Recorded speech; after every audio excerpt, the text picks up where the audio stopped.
apply KCL at node 1, we will consider 3 outgoing currents because there are 3 branches. Let's write down the KCL. KCL at node 1. So what will be this current? According to the KCL, it will be V1 minus 10 upon 1 plus this vertical current will be V1 upon 10 ohm plus current in this branch. There is no voltage source here, so it will be V1 upon the total resistance in this branch is 2 plus 5, which is 7 ohms. So it will be V1 upon 7 equal to 0. So you can see that when I write this KCL, there's only one unknown V1. So I can easily solve for V1. I'll take V1 common. The constant terms will be 1 plus 1 by 10 plus 1 by 7. And I'll send this constant on the other side. So minus 10 goes on the other side, becomes plus 10. So I can simplify this value and then it goes on the other side, divides 10. That will give me the value of V1.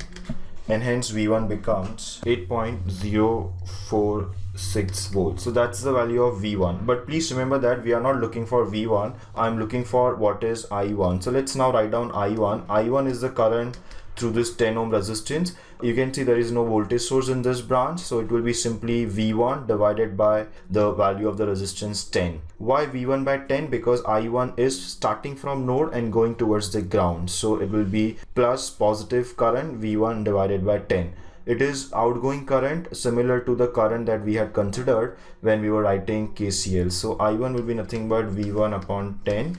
V1 is equal to 8.046 upon 10, and this gives me the first value of the current, which is for 10 volt source, and because you're dividing by 10 it becomes 0.8046 amperes.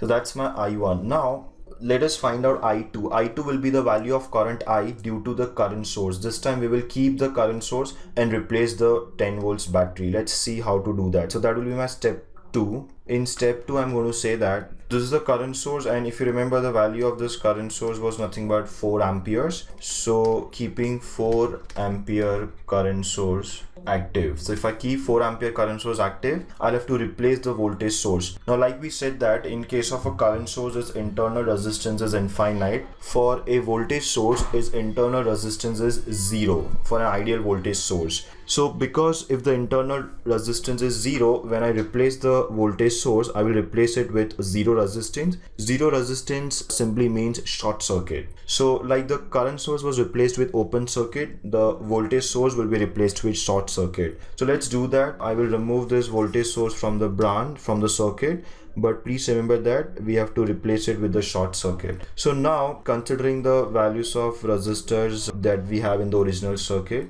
this is 1 ohm, this is 10 ohm, this is 2 ohm, and this is 5 ohm. And let me now define the current through 10 ohm branch, and let me call this as I2. So I'm going to find out this current as I2 now. The value of current source that we are keeping active in this step is equal to 4 amperes. Once again, you have a circuit, you have to find out some current. In this case, there's only one source, and as I told you earlier, you can use any method of analysis you want, KVL or mesh analysis or nodal analysis, and find out the value of I2. In the previous step, we used nodal analysis. In this step, again, the choice is yours. You can always have a quick look at the circuit and figure out which will be the best method to go for.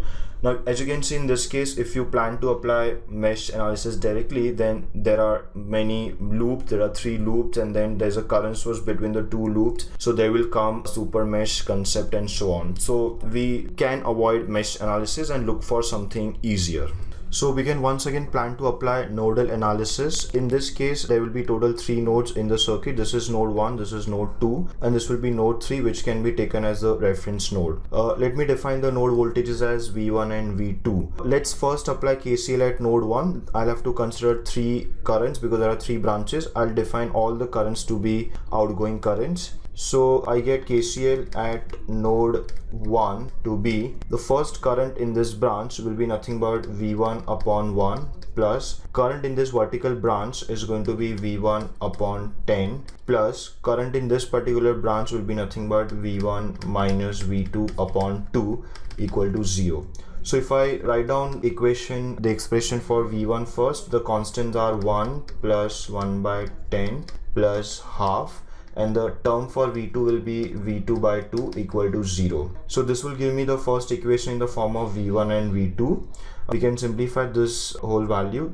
So the final equation becomes 1.6 times V1 minus half V2 will be nothing but 0.5 V2 equal to 0. So this is my first equation in the form of V1 and V2.